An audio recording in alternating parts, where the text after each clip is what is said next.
always pull away. Understand you have a man, first and always your friend. I could never stand for you to feel out of place. So I guess I'll just send this dreary little chase.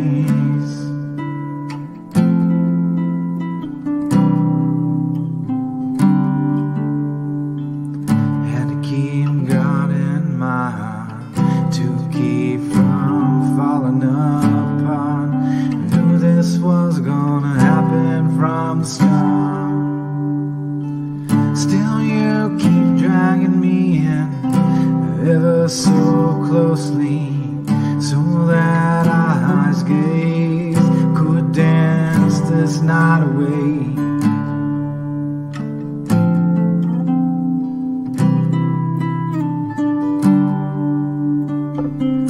Every night I lie awake in my bed, lingering dreams running through my head, thoughts of endless nights. Had to choose what was wrong, had to choose what could be right. Were all the plights of this social injustice? I know that you got a man, still always your friend, every single night and day.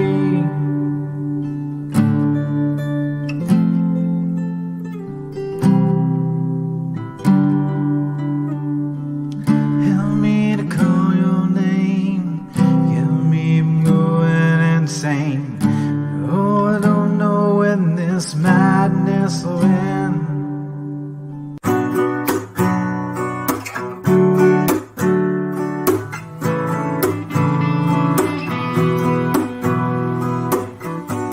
Sometimes in this life, drinks us twice and thinking that everything is alright. Walking into a place that empty space you live, just like a thief in the night. Yeah, I cry for days, my thoughts of haze, my soul laid to waste. And I drove through the rain, yeah, drove through the pain. I wasn't so insane to ever trust anything that you had to say to me. On those last days, looking at you through the foggy glass, as you and I passed, we mouth those final goodbyes. There was no longer you, there was no longer I. Our love died without a fight, and I contemplated the suicide. Hey, this is the final goodbye. Hey, baby, this is the final goodbye.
stay the same. This world's gonna drive us all half insane.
All right. Good evening and aloha, my Ahanapono. We're going to jump right into it.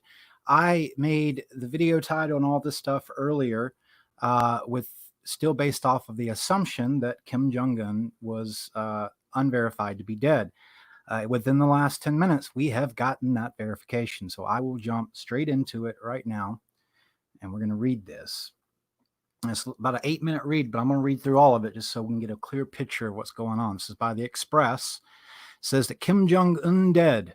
Multiple sources claim North Korean dictator died Saturday night.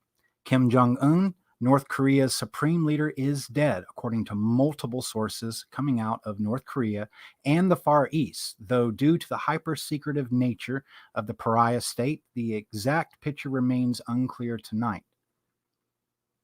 It was being reported as fact by media. Now, before I continue, you've got to understand that the first news outlet to report about this was, in fact, CNN. And Trump has called CNN fake news for reporting that. Just want to point that out. I'm not for or against CNN, but they did get this one right. All right, it was in fact being reported that he was in a vegetative state because of the nature of the ultra-secretive regime. North Korea claims of Kim Jong Un's death are very difficult to verify before an official announcement. But a Hong Kong-backed news channel vice director who claims to be the niece of a Chinese foreign minister made the announcement. Vice director of HKSTV, Hong Kong satellite television, Xingjian Xingzhao, says that a very solid source has told her Kim Jong Un was dead. Further sources were reporting a Chinese medical team had been sent to North Korean capital Pyongyang. Hours ago, a Japanese weekly called Shukan Gendai claimed the North Korean dictator was in a vegetative state after complications from heart surgery. A Chinese doctor, who is believed to have been part of the team sent to treat Kim Jong Un, was reported as saying a delay in a simple heart procedure had left the leader severely ill. Further specific details are unknown. Reports of Kim's death sparked fears of major civil unrest in North Korea, and that's what we're going to talk about tonight as part of it, about what's going to happen next. Believed to be a nuclear-armed state. It comes after insiders claim China has sent a team of doctors to North Korea to determine the status of Kim Jong Un's health. The Chinese delegation left Beijing for North Korea on Thursday and includes doctors and CCP officials, according to 3 people familiar with the situation told Reuters. The nature of China's delegation was not announced, as Beijing has so far refused to comment. On Monday, speculation spread the North Korean leader was in ill health after going to heart surgery on April 12th after confirmed reports emerged, which were swiftly denied. South Korean government officials and a Chinese official with the liaison department have challenged subsequent reports suggesting that Kim was in grave danger after surgery. They said they had detected no signs of unusual activity in North Korea. And on Thursday, U.S. President Donald Trump also downplayed earlier reports that Kim was gravely ill. He said, "I think the report was incorrect," before declining to say if he had been in touch with North Korean officials. On Friday, a South Korean source said that the intelligence was that Kim was alive but would likely make an appearance soon. The person said he did not have any comment on Kim's current health or any Chinese involvement. An official familiar with U.S. intelligence has said that Kim was known to have health problems, but they had no reason to conclude that he was seriously ill or unable to eventually reappear in public. Now, don't forget that when his father died, Kim Jong-il, they delayed reporting it for almost 2 weeks. So we'll go down. Asked about Kim's health, Secretary of State Mike Pompeo told Fox News, "I don't have anything I can share with you tonight, but the American people should know we're watching the situation very keenly." North Korea is one of the world's most isolated and secretive countries, and the health of its leaders is treated as a matter of state security. State media from the Hermit State last reported Kim's whereabouts, where he presided over a meeting on April 11th. It did not report that he was in attendance to an event to mark the birthday of his grandfather, Kim Jong-un, on April 15th, an important anniversary in North Korea. Now, you have to understand that is very important, and that's a very leading sign as to why he may be in fact dead. I guess they're confirming it now, is for them not to show up on something like that. The propaganda that this country pushes out for its leader in the same way that the Chinese population or the Chinese government pushes out the worship of Mao, who killed, anywhere from 250 to 500 million of his own people. They keep propagating the propaganda of worshiping their former leader. So when he wasn't there, that was a big sign. Amid reports that Kim's health might be deteriorating, there are fears about the domino effects the North Korean dictator's death might have. Now, if you look at this chart here, it shows you the country with the largest total available active military manpower in 2019. Make no mistake, we're not number one. We rely more on our technology and our ability to fight with our weaponry than we do on actual manpower. And you see, we're neck and neck with North Korea. According to the South Korean official, a lack of designated heir could throw the country into turmoil. We're going to get into that. This may lead to a civil war, according to the source. Very possible. A large refugee crisis is also said to be highly possible. Not to mention that they have not reported the first bit about the coronavirus, which is in their country, and they are absolutely unable to withstand something like that. There's no way, not in a million years. Kim, 36, has disappeared from coverage in North Korean state media before. It just goes on to say some of the things that he's done. So we're going to go ahead and jump off of that. And what we're going to do is we're going to dissect what actually happens in a situation where if I can't say still 100% that he's dead, but based off of reading that, I can tell you that it's most probably that he is. Now, here's some issues with that. Is that North Korea is a patriarchal society, heavily patriarchal. And the person that is next in line to take over is Kim Jong Un's sister, Kim Jong-yo. So, and she is a highly respected figure in the North Korean government.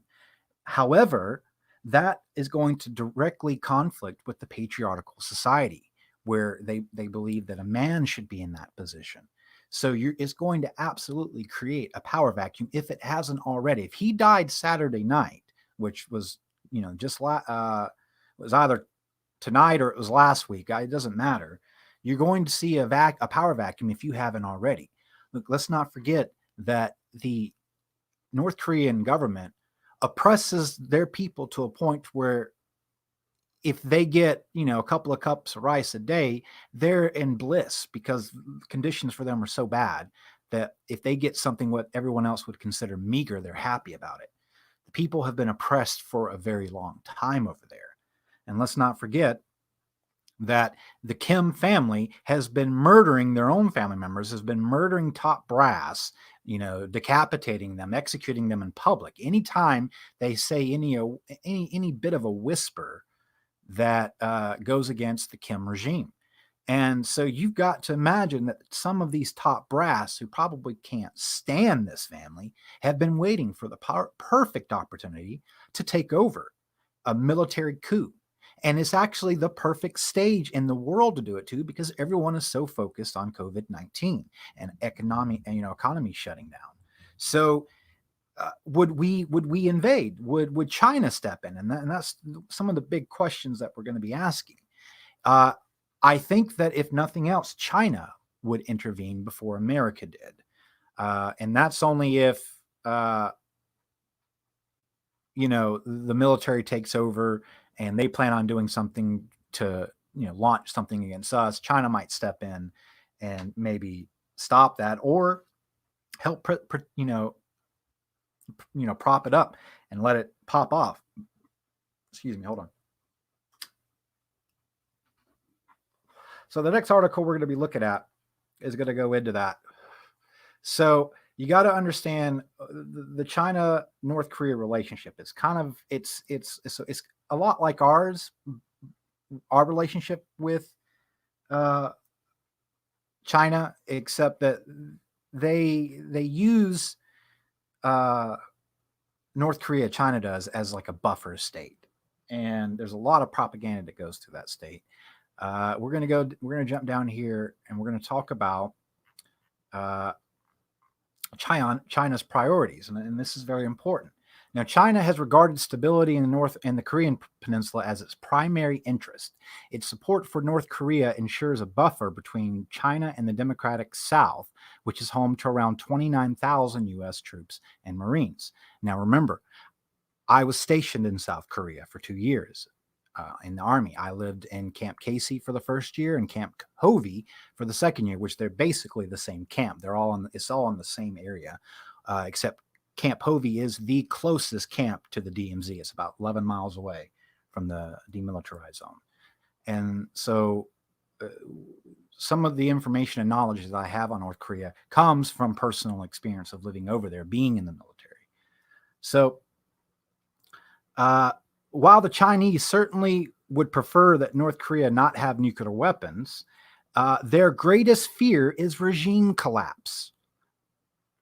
The specter of hundreds of thousands of North Korean refugees flooding into China has been a worry for Beijing. China promises to repatriate North Koreans escaping across the border as consistently triggered condemnation from human rights groups. And Beijing began constructing a barbed wire fence more than a decade ago to prevent migrants from crossing. Looks like they beat Trump to the punch, huh? The majority of North Korean refugees make their way to China before moving to other parts of Asia, including South Korea. However, tightened border controls under Kim Jong Un have decreased the outflow of refugees. Though Beijing favors a stable relationship with Pyongyang, it also bolsters its tie with Seoul. China's Xi Jinping has met with South Korean President Moon Jae-in and his predecessor Park Geun-hye, and on several occasions. China was South Korea's top trading partner in 2018 and the destination for more than a quarter of South's exports. Meanwhile, South Korea ranked fourth among China's trading partners. Let's get to the bread and butter of what this is about. A defense alliance. Experts say that China has been ambivalent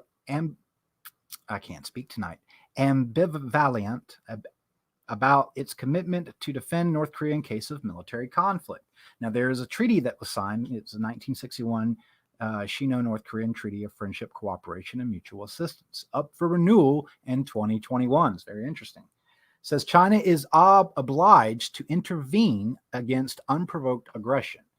So the possibility that we have is that we could send troops over there. Maybe North Korea starts rattling some of the wrong cages, and it provokes Trump to send something in there. Who knows? But make no mistake, civil unrest is coming to North Korea. Kim Jong is dead. Then his sister is going to try her best with her influence and her allies to seize the reins of a patriarchal society. And again, you couple that with the fact that they have a terrible relationship with their military. Their military has been living under the thumb and fear of the Kim family for the last 70 years. And I mean, they will kill anybody, any of the top brass that so much as coughs at that family wrong. And so you've had an exploding powder keg that's been waiting to burst for a long time. And here we go. And this is going to be a serious deal. Now, if we go under the scenario that we invade North Korea for whatever reason, you pick your reason, what we'll have is a China and Russian response. And we're going to read this. Now, China and Russia train for war with U.S. if Trump invades North Korea. Now, this was written on 12/18/2017. So this was a while ago. So China and Russia may be devising a plan to attack U.S. forces in the event of an imminent war breaking out on the neighboring Korean peninsula, according to two former military officials. Now, before I go any further, it's more likely that North Korea would launch an attack on South Korea before they launched an attack on America. However, given that we have 29,000 troops in America, they are attacking us. And the moment that happens, South Korea would declare war on North Korea. Well, actually, they're already at war. People forget that. They never ended their war. They don't have a peace treaty. They just have a ceasefire. That's why you have a DMZ. They're still at war. But if that happens, then the United States would declare war on North Korea for that very reason. In response, North Korea would declare war on us, and then China and Russia would declare war on us. So Lieutenant General Wang Hongyang, the former deputy commander of the Western Nanjing military region, warned the war on the Korean peninsula might break out any time between now and March next year, which it didn't happen. His comments came during a conference hosted on Saturday by ruling Communist Party newspaper, the Global Times. So China should be psychologically prepared for potential Korean war, and the Northeast China region should be mobilized for that.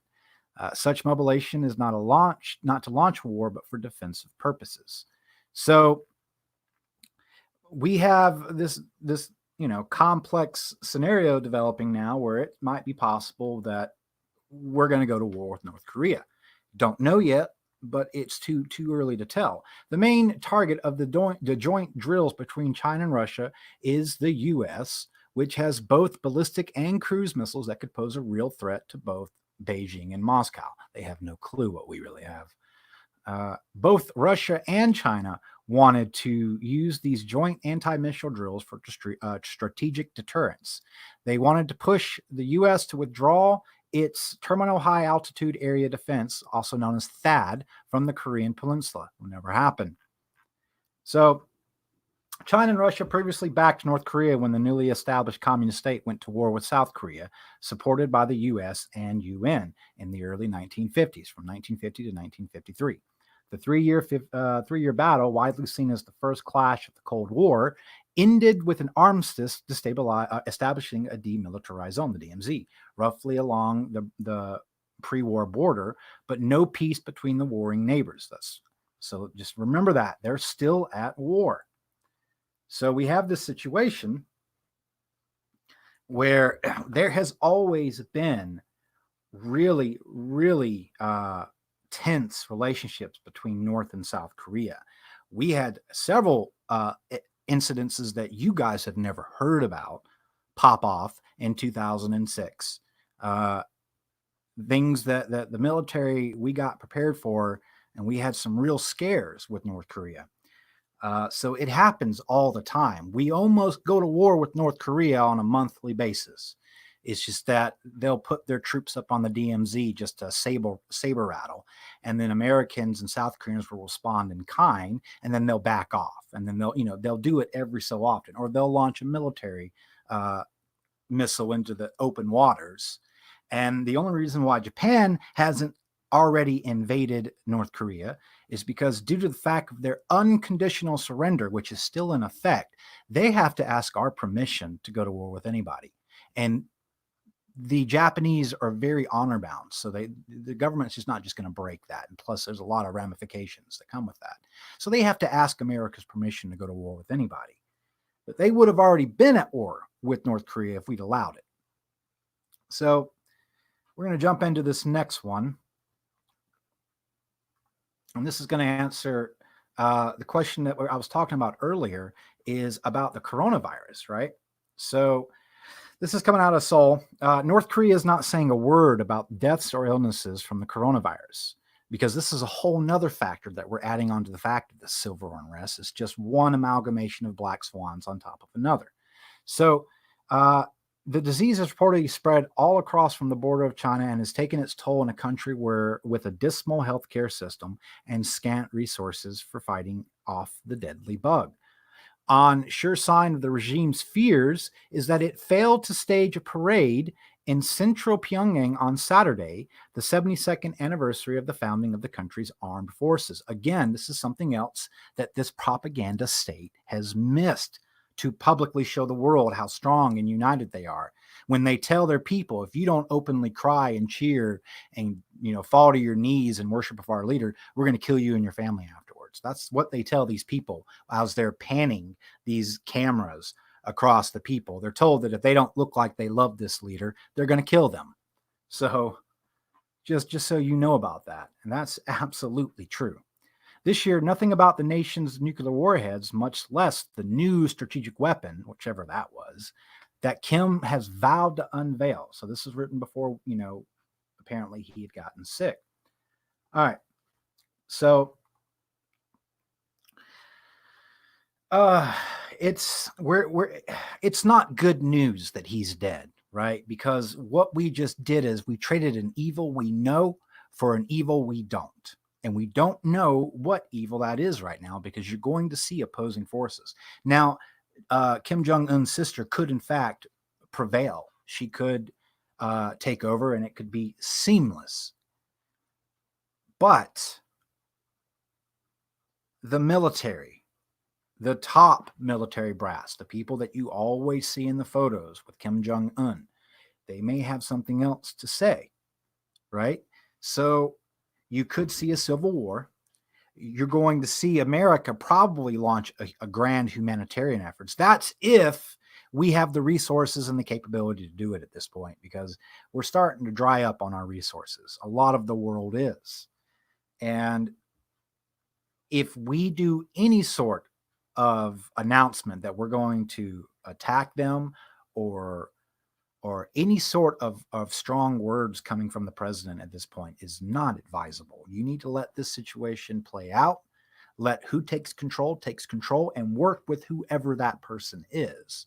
If not, if what Trump does in his usual fashion, and that start a tweet storm where, we're going to write in history books where President Trump was probably the first and only president ever to start a war on a tweet. But he's going to do something like that. He's going to say something. Now he's buddy with Kim Jong Un apparently. So he could say something that, might stop an altercation between us and them, depending on who takes over. So, but, you guys let me know what you think. What do you think is going to happen? Let me hear it in the comments, and I'll highlight them as we go. I'd love to know what you guys think. I really don't have too much more in terms of material to show you, but it is something that we need to discuss because, and I don't want to just, spend the next hour just telling you what I think. I want to know what you guys think because this involves every American. This involves people of the world. And I give you guys an opportunity to ask, or your thoughts. How many of you know the name Franz Ferdinand? How many of you know what that name means and what that name signifies? Because if you don't, Franz Ferdinand was the most important figure of the 1940s. He was the catalyst for a little thing known as World War II. So World War II started because a duke, I think he was Austrian, was assassinated. And that caused a couple of nations to declare war on each other, which cascaded into the First World War. So will it be Kim Jong Un as that catalyst, that name that will live on for the next 300 years? Will it be Soleimani? Maybe World War III was already kicked off when we blew up Soleimani, one of Iran's top military leaders. So, all right, Daniel Whitaker says, Kim Yo Jong have China's backing. That might be bad if China doesn't take the military side. I think Yo Jong would be our best bet for peace, which makes me dubious she'll get it. Well, no. So China doesn't have her back, not officially. And I don't even know if they have them unofficially. But China is more or less concerned with the regime itself falling. So whatever side that they think is going to be the best to keep the regime intact, even if it's a regime change, the regime falling would be like the government falling, then they're going to choose which side is best, which unfortunately, if it's the military brass that's going to seize control, they're going to get it because they've got the military. I'm not saying that Yo doesn't have support. She probably does. But she has more support out of fear than she does respect. And that's a big difference. So, who knows? But China would step in before we did. If you want my honest opinion, China will step in before we do anything. Before we, invade or declare anything. China would probably come in, swoop in, and take control. And that could set off a string of events that declares, a world war, because a world war is never just openly declared all at once, right? It starts with one ally declaring war on an enemy, or an enemy declaring a war on an ally, and then by the laws that we've written into existence, with the Geneva Convention, with the UN doctrine, we're obligated to declare war on these countries just because our ally does. So it doesn't take much to start a world war, especially if it's something that is as in a hostile environment as what we're currently in. So Sweet Liberty says, I don't really know what to think, except I totally agree that it's worse not knowing which evil is to put into place. Also, I don't believe the narrative that Kim Jong Un died from a heart procedure. Well, honestly, it doesn't really matter what he died from. Whether it's COVID-19, he died from a botched heart surgery, he died from cyanide poison. Maybe somebody poisoned his ass. Who knows? It doesn't matter. The fact that, he's dead is what matters. And as I stated earlier, the ramifications from that are dire for us, for the West, for China, for Russia, for everybody. It couldn't have come at a worse time. And who knows? So China is playing their normal game of not letting anyone know where they stand. Yeah, trouble. Well, look, China and North Korea are two peas in a pod when it comes to their propaganda machine, right? They run on propaganda. They're both communist countries. North Korea's official title is like a Democratic Republic of Korea. It's not a democracy. It's a very, very bad communist state.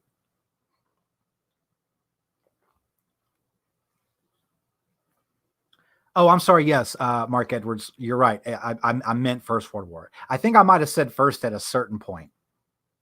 But it's definitely one man created an entire world war. It was just the cast. He didn't do it himself. He was assassinated. But you're right, Mark Edwards. I'm sorry about that.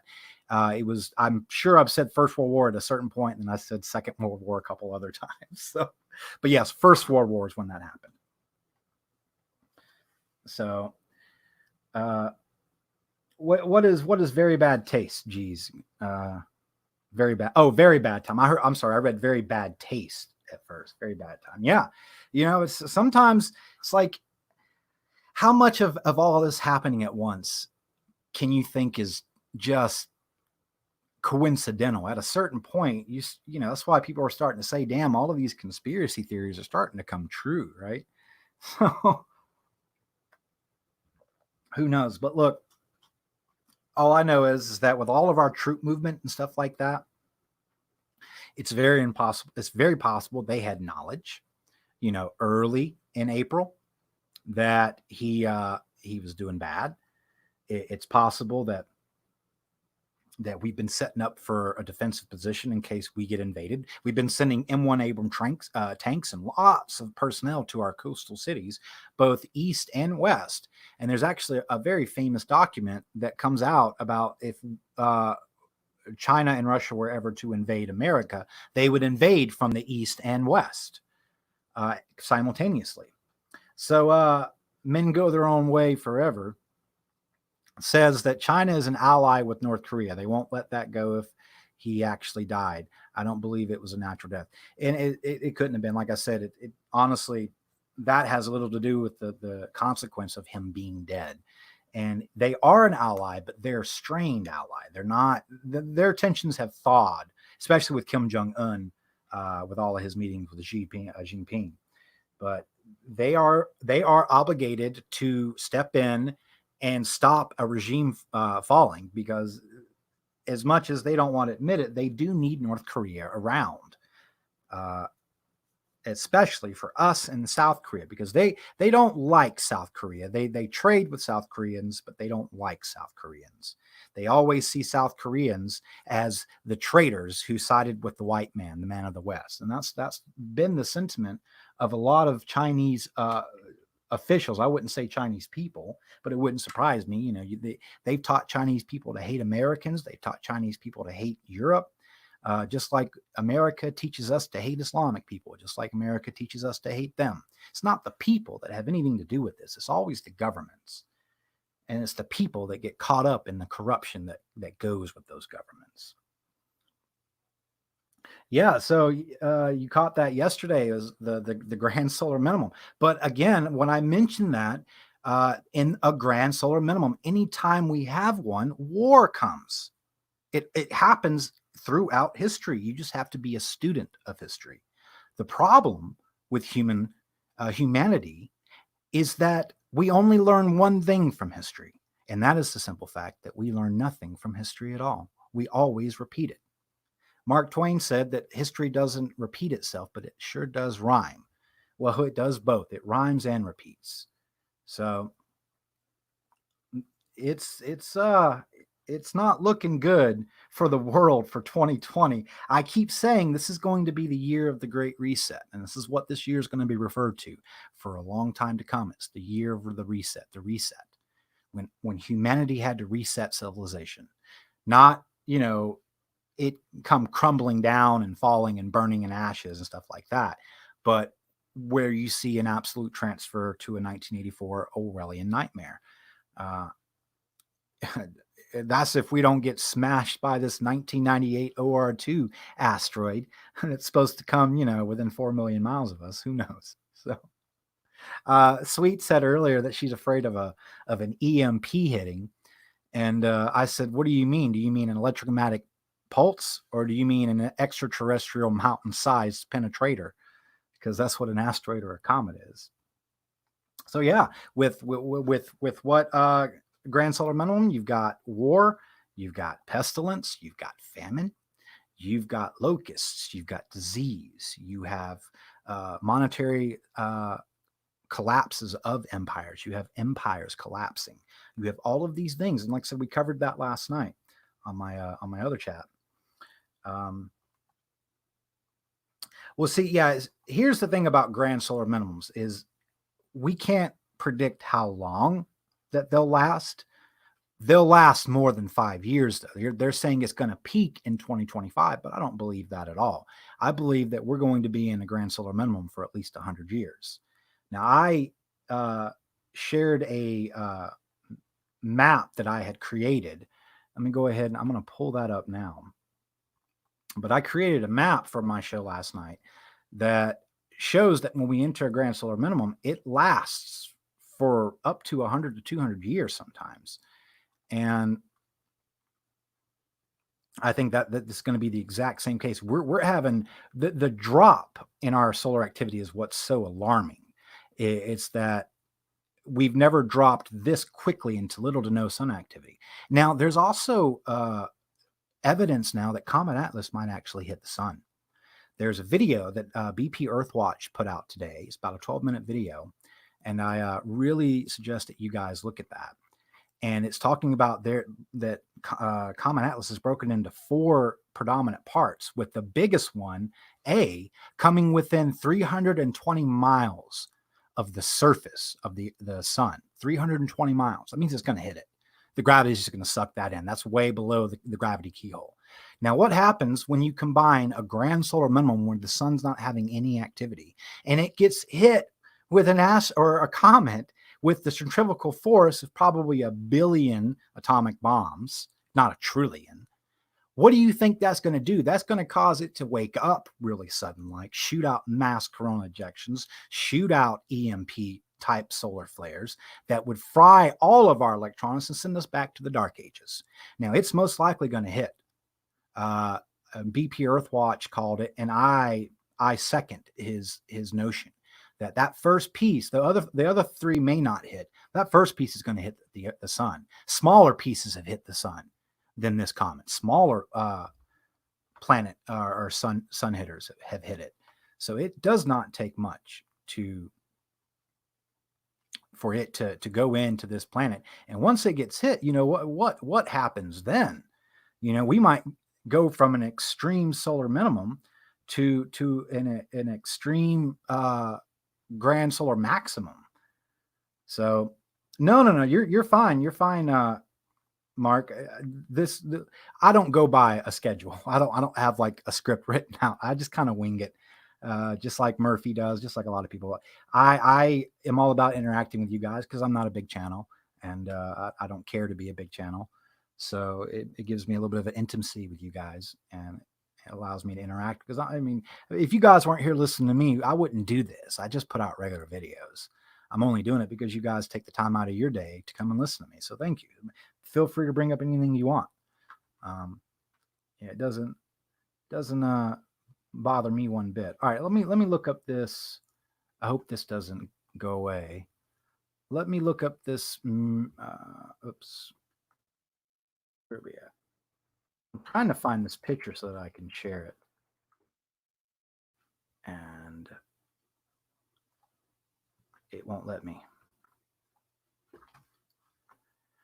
So anyway, but the whole point that I'm trying to bring up with that is that I don't think it's going to peak in 2025 and it starts to get better. I think this grand solar minimum is going to be one for the ages, where we're going to continue to have more and more crop losses every year until we find where the spots are that we can grow in this new world that's gonna, regardless of what you think in terms of new world order, There will be a new world just in terms of nature and in terms of our weather patterns. Because bread baskets, like I said before, people always fail to realize that the Middle East, which is Central Asia, was all like the Amazon 2,000, 3,000 years ago. It was lush, green, tropical.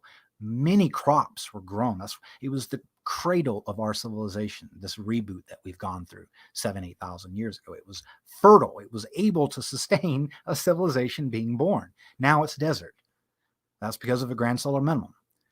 We might have the entire Midwest of America turn into a desert one day, and then have the California desert turn into the Amazon. That's the way nature works. It's natural. So Daniel Whitaker just said, I just got a notification for a live viewing of the meteor flyby on the 29th. I think it was Massey out of Italy, but I'll have to double check for sure. I'm on about 5 telescope channels, most amateur. That's the only telescopes that are open or amateur. They shut down every other observatory, like run by Harvard, run by Yale, run by all of these different institutions. They're not government institutions. They're private institutions, but they're public in terms of who mans them and who compiles the data and shares that data. So they've shut them all down across the world. So something's going on up there. So what is that? Arecibo is going to do a radar viewing, and I think that will be live on too. Now here, people, if you don't understand, or I'm sorry, if you don't know when this thing is supposed to fly over us, it will be April 29th at 4:56 a.m. Eastern Standard Time. That is when it is supposed to fly over us. So if it hits us, that's when it'll hit. And that's a big if. I'm not saying it will. I'm hoping to God it doesn't, but there's a possibility that it could. But if it hits us, it will be at 4:56 in the morning so that's this coming Wednesday. So just who knows? Who knows? All right. So I'm going to go ahead and cut this video off. Like, so I'm trying to keep them under an hour now so that when people watch the replay, they don't have to dredge through more than an hour. And if you're going to watch the replay, you're part of this live stream, welcome. And I hope you enjoyed this content. Thank you guys. So before I go out, I'm going to share a Zen video with you guys. It's a lady that has a phenomenal voice. So you can kind of consider this like the outro. It's about 5 minutes and 20 seconds. And then I'll hit the actual outro. So you guys are feel free to, type amongst yourselves. So I'm going to go ahead and share this now. And we're going to get mellow with this because you're gonna love it. All right.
Brännande bar